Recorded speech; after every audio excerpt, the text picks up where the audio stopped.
T. It's in the name. Welcome into the Helping Healing Humor with Ben and Travis podcast. We are back again with Jason Helton. He is the media outreach minister from Madison Church of Christ. We want to make sure that we say, as we go into this conversation, we'll be handling some adult topics. We'll get right to that conversation after these important messages. This episode of the Helping Healing Humor with Ben and Travis podcast is presented by Faulkner University. Faulkner University is a private Christian liberal arts university based in Montgomery, Alabama, with a mission to provide an education anchored by not only intellect, but also character and service. The Faulkner experience aims to educate the whole person. Every individual matters every day. We all want to become better versions of ourselves. No one wants to remain trapped where they are because of missed opportunities and unrealized dreams. At Faulkner University, we believe your dreams don't have an expiration date. We understand that you're looking for more than a degree. You want to find your niche and thrive in your career. Whether you're a high school senior just beginning your trek or an adult student looking for a better path, Faulkner is here to help guide your journey.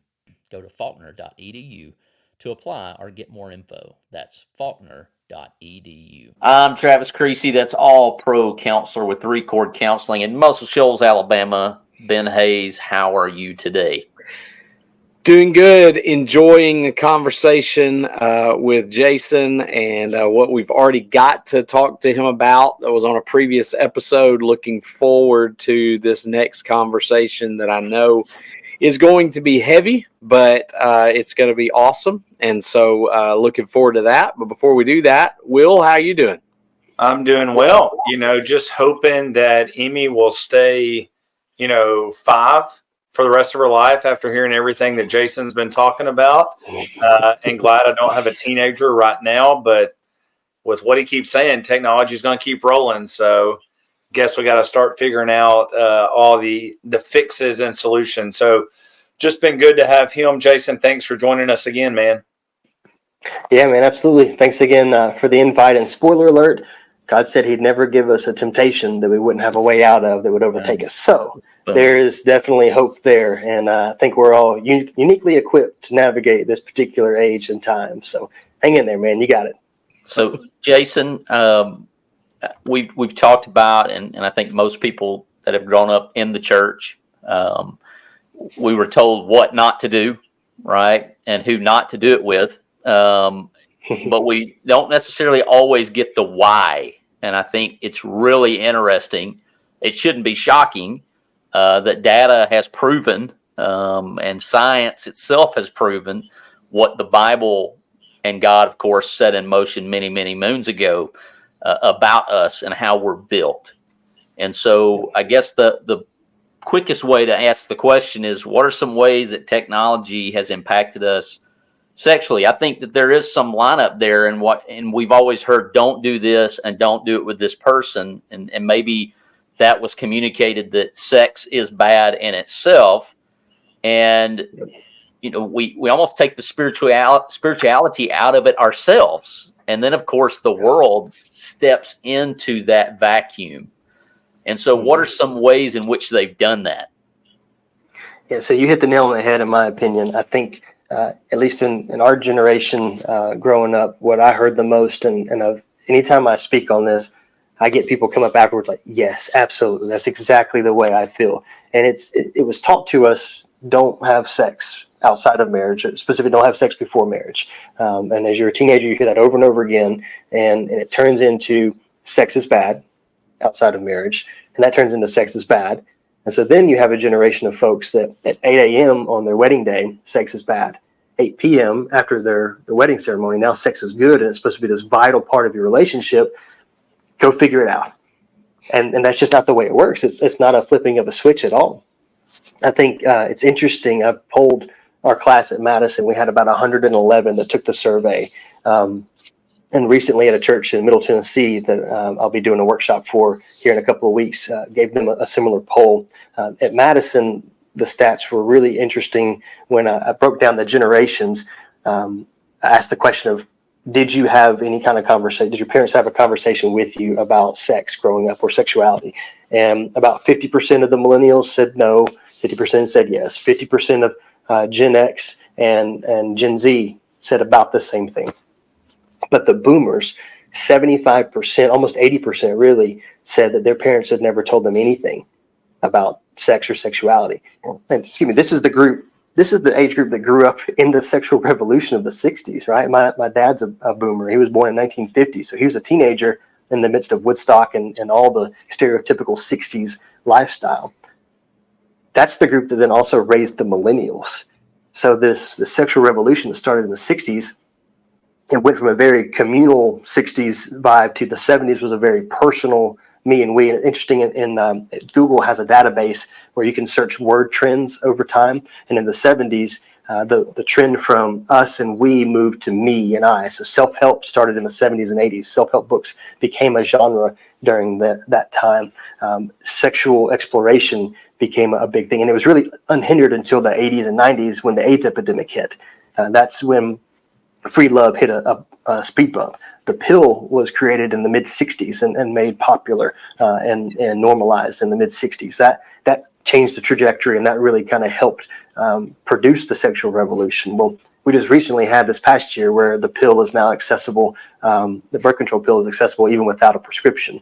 So technologies have all along the way have kind of helped curate this this sexual revolution that then merged with the digital revolution in the early 2000s and 90s even, where now pornography is accessible at just an unbelievable rate.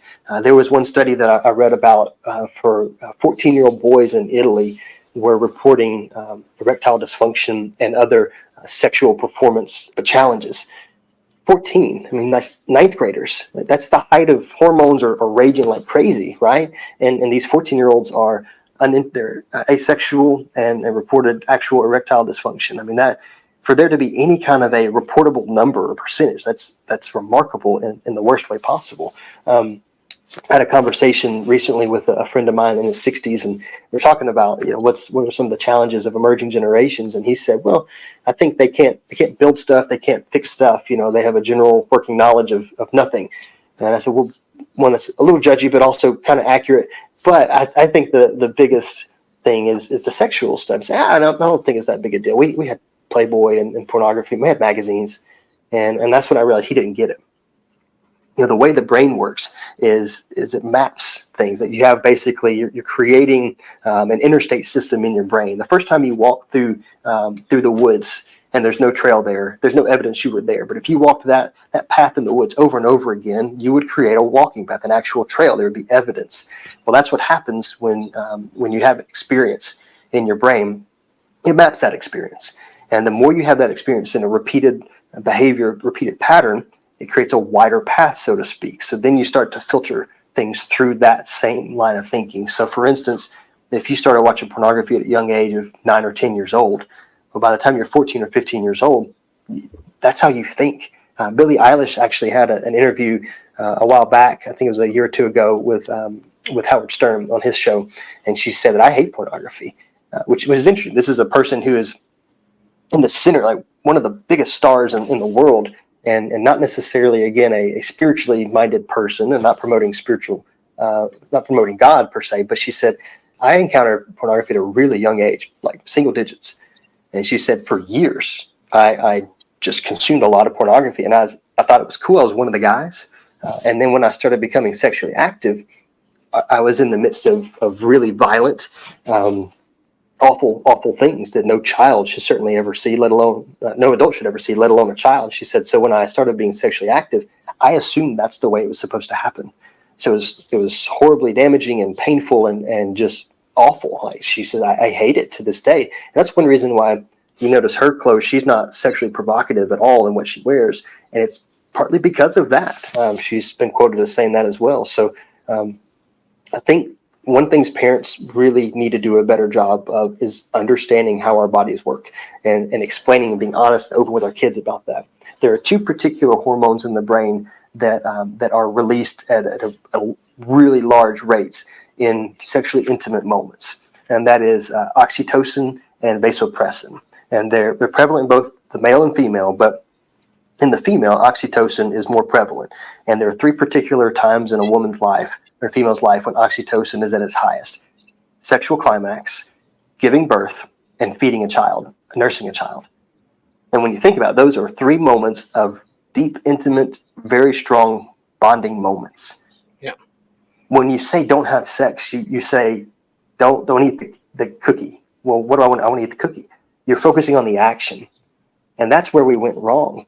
These hormones that are being released in the brain, they actually attach you to that person. So for the male, when vasopressin floods the brain, your olfactory senses are really heightened. So the perfume, that the girl wears, that sticks and that actually wires into your brain.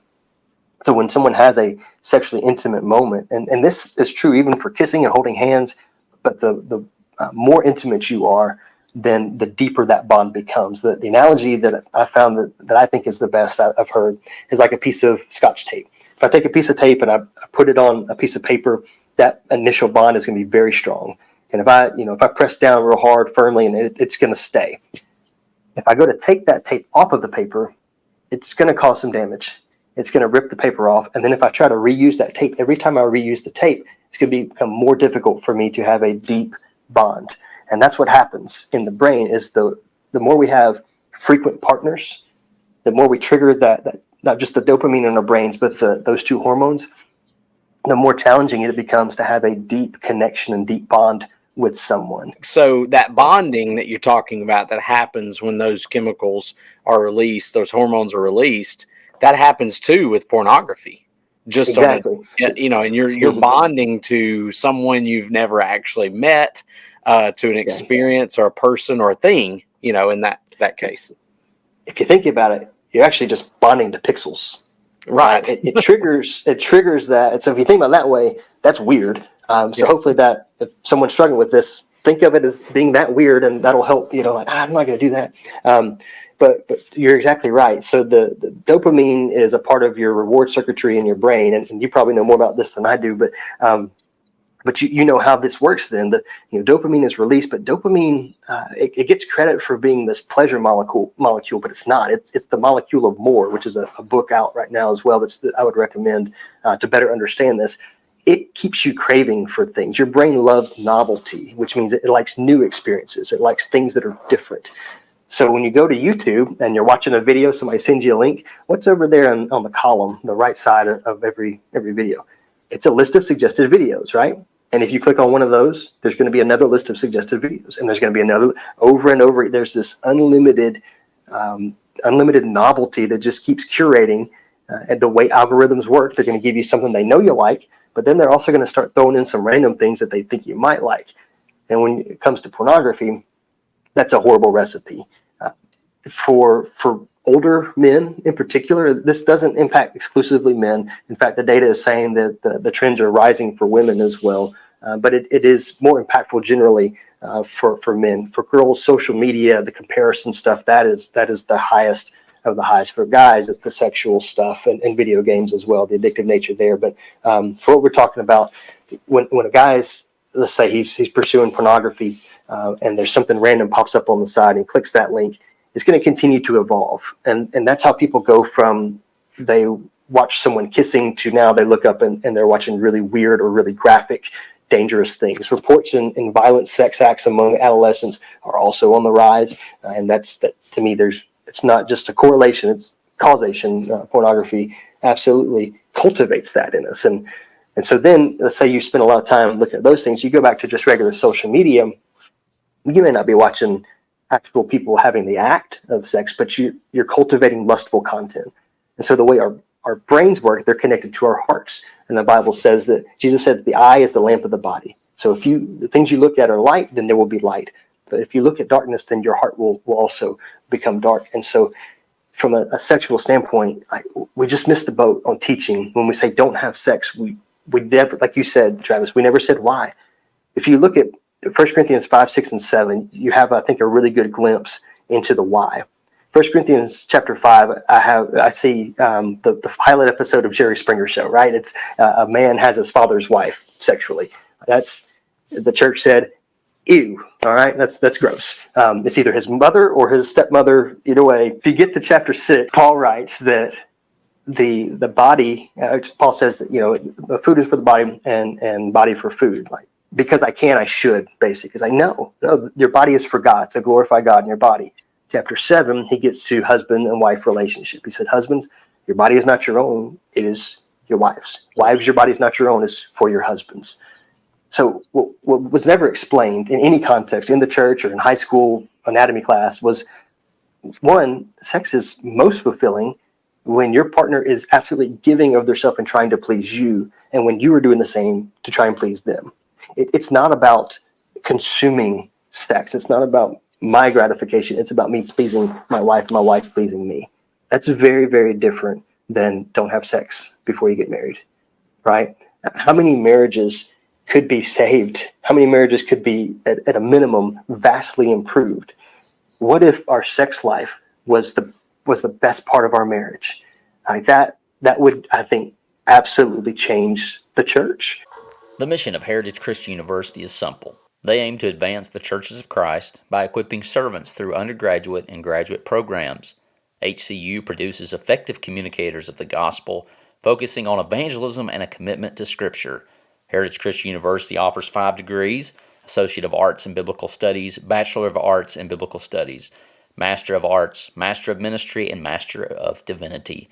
HCU is accredited by the Association for Biblical Higher Education and is an associate member of the Association of Theological Schools. Since 1968, Heritage Christian University has offered affordable degrees in biblical studies, allowing graduates to thrive in their ministries without the burden of loan debt. In fact, most graduates finish at HCU without owing anything for their education. For the spring 2024 semester, HCU is offering full tuition scholarships for the graduate level students. For more information about the scholarships they offer, visit www.hcu.edu.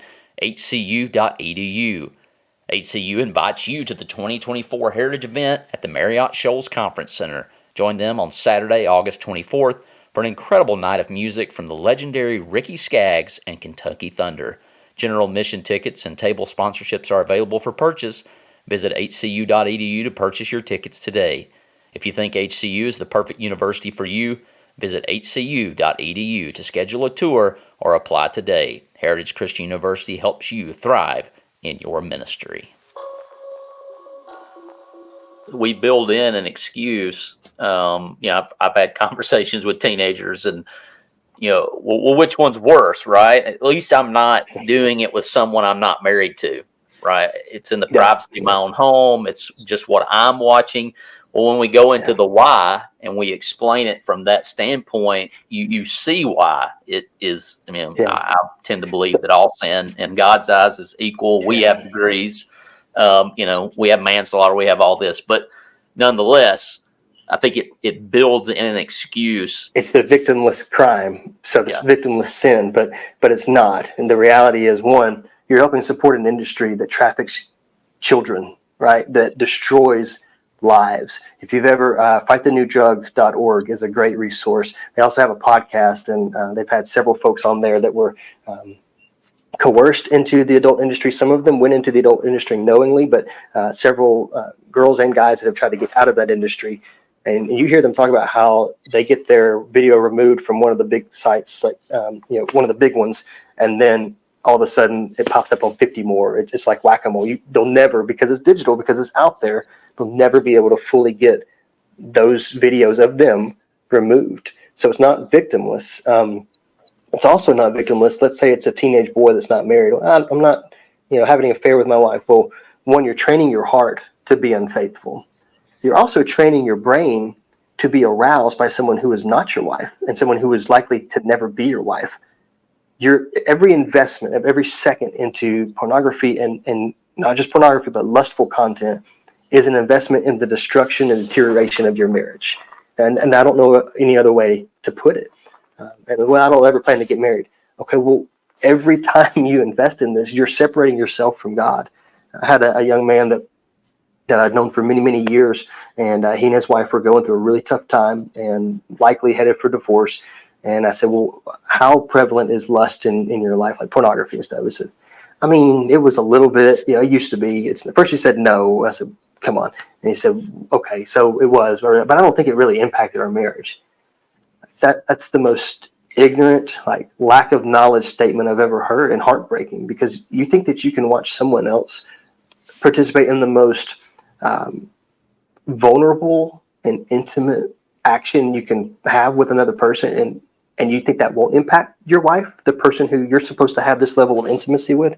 And that's the thing, is saying don't have this, or focusing on the act, is we take away the vulnerability, the innocence.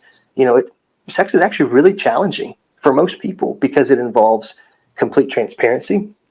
We're not usually good at that right out of the box, right out of the gate. It's not something that we as people do, even in the church. We kind of, we put on our coat and tie and we cinch it up, and we let people in to a degree we're comfortable with. But when it comes to sexual intimacy, your clothes are not on. Like, that's the most vulnerable you can be in a physical state. But then it also involves, again, the pleasure of the other person, learning the other person, giving of yourself. Like, that is a very Christ-like act, to give of yourself. It's exactly what he did for us, spiritually speaking. So it's, when you look at it from that standpoint, to your point, Travis, that's a great point to bring up. Like, it's in no way victimless. First of all, the Bible says in 1 Corinthians that this is a unique sin. Sexual sin is different. All sin to God is wrong, and it separates us from him. But sexual sin is different in the way that it impacts us. And I got to think that God had some of the neurological stuff in mind as well when he wrote that, or had that written through Paul, to know that there's things that are happening and forming in us that we don't see on the surface, and to say, well, I just watch this. What you watch impacts you greatly. There's just no question about it. Science says that. God says that. That is a fact on every level. And so to consume something in a way, in the context that God did not intend it, it's only going to be detrimental to us. Sex is a great thing. It's the way he chose to populate the world, but he intended it for a context, to be right and to be holy and to be fulfilling. And when we have it outside of that, we participate outside of that, just like anything we do outside of the context he originally intended, there's going to be brokenness and difficulty and challenge and hurt. Well, when we talk about sex too, especially with pornography, we're talking about selfishness, and like, that's at the core of almost every sin, is a level of selfishness. And so you talked about that a little bit, the self-gratification and the selfishness, that's involved in that. And something else that you mentioned earlier that I think we've shared before, but from the Covenant Eyes platform and some of the things that they talk about there, they talk about how, pornography kind of stands on accessibility, affordability, and anonymity.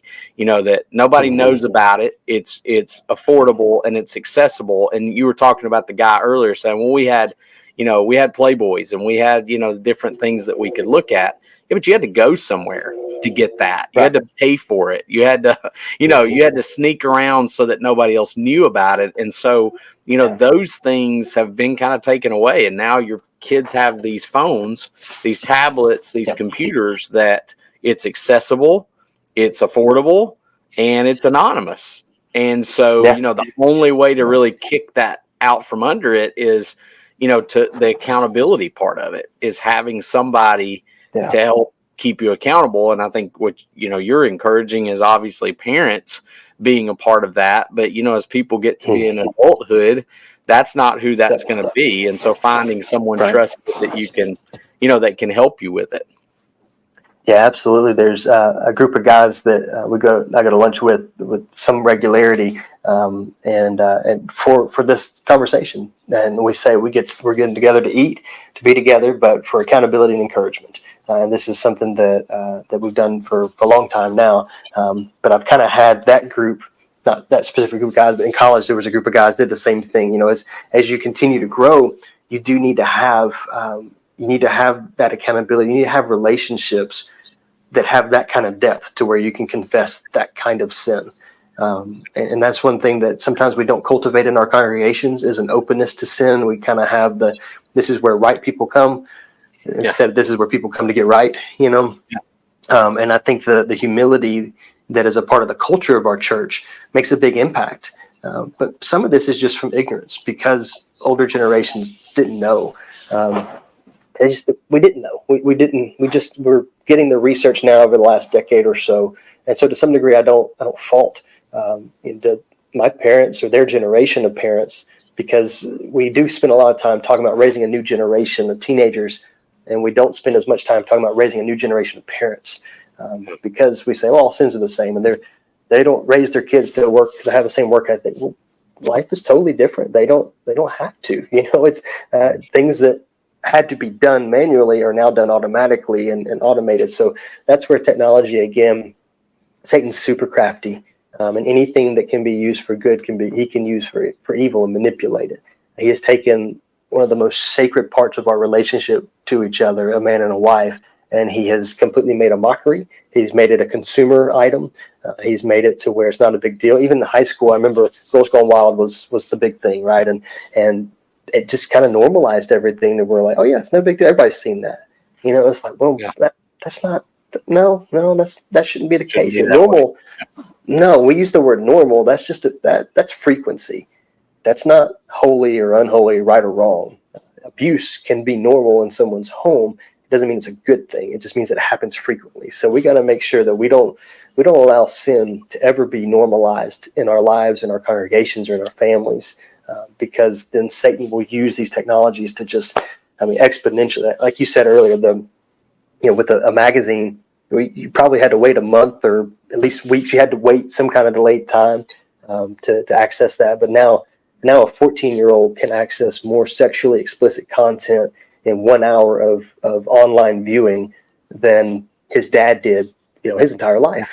Yeah. And it's just remarkable. When high-speed internet changed, it changed a lot of things. And this is one of those that we've been in a porn pandemic exponentially longer than we've been in the COVID pandemic. And I think it's done exponential damage, more so than anything else as well. Because if the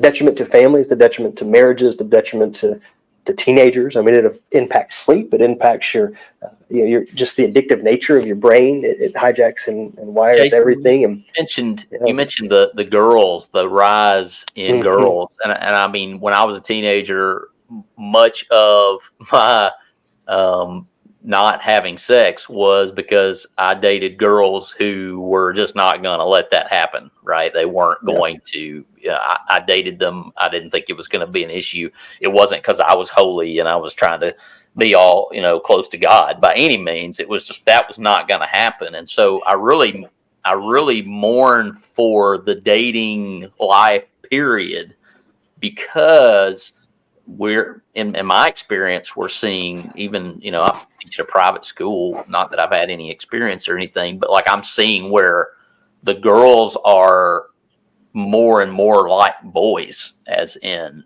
that sexual, they see it as a way as kind of not trapping the boys, but that's what they want. So they're more aggressive. Yes. I would have never made it. I would have never survived. I'm not like Joseph, how could I do this terrible thing against God? It was, man, my mom will kill me if I did this, or, so, and I just don't even know how to deal with that. I don't know. Well, even as a youth minister, spring break, I hate looking at Instagram, because girls go to the beach and they post their beach pictures and stuff. And let me also take a little bit of a rabbit here. I think we're hearing and seeing a lot of the purity culture of the 90s that did a really good job of putting the weight of sexual rightness squarely on the shoulders of exclusively the girls in a really unfair way. And that has done as much damage as anything. This is absolutely everyone's responsibility. Guys, 1,000%. We have to do everything we can to take responsibility, to acknowledge where weaknesses are, and that's why you got to delete apps sometimes, because it's. I think the pressure on the girls is to look a certain way and to kind of curate their feed a certain way. The rise in sending nudes to one another, the huge rise in OnlyFans, and how many? If you just in the last 2 years, the number of teachers that have been arrested or lost their job because their OnlyFans account got really successful. This is not, it's not good at all. But the rationale out there does not take into account the spiritual damage that's done. In fact, I listened to a podcast a while back, and it was talking about AI robots and sex robots, and it was weird. It was a Preston Sprinkle conversation where he had somebody that was talking about this topic, and He said, there is a logic out there. There's a line of thinking that says that sex robots are helpful to society because they can be used by the sexually broken and dysfunctional, and then those folks have a place to go that's not in normal society. And he said, that's an Augustine mindset. Augustine wrote in Confessions that brothels were beneficial to society because the sexually broken had a place to go. And you talk about using brokenness to solve brokenness. That's not what heals that issue. Yeah. But it's all over. And you're right. The pressure on girls is completely overwhelming. I mean, just overwhelming, because sexual things definitely sell and they become more popular. And so there's the image of the girl that is popular or the influences out there and the comparison that comes with that. There's also, again, this cultivated, kind of goes back to Billie Eilish, where she was one of the guys. The aggressiveness, I think, is a part of that culture as well that stemmed from it. And it's utterly heartbreaking. So having a son or a daughter, it's really daunting right now. If you don't have kids, those of us that do, we need your prayers, because it's a lot, and it comes from a bunch of different angles, all the time. And that's one reason why I'm having not just social media. It's not just the content to me. It's the device itself is addictive. That's why your notifications are little red dots, because red, it goes to your brain differently. That's why all the stop signs are red. If they were blue, we'd have a lot more accidents in town and stuff. So the devices, the access to devices has to be later in life, when we have more ability to discern and to make better choices and decisions.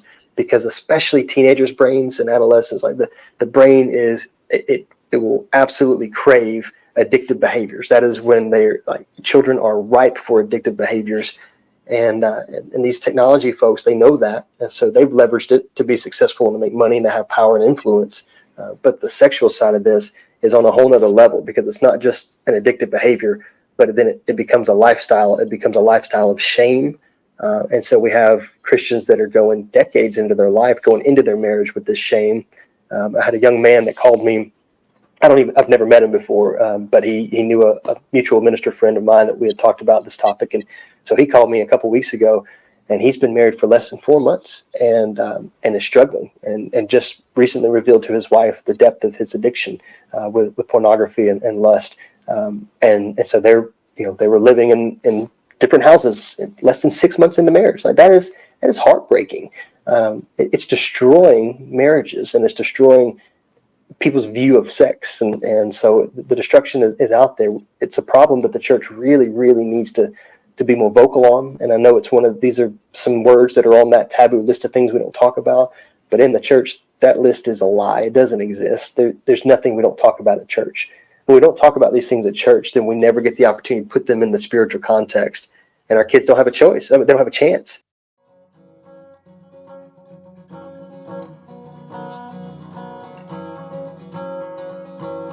Thanks for being with us for this episode of the Helping Healing Humor podcast.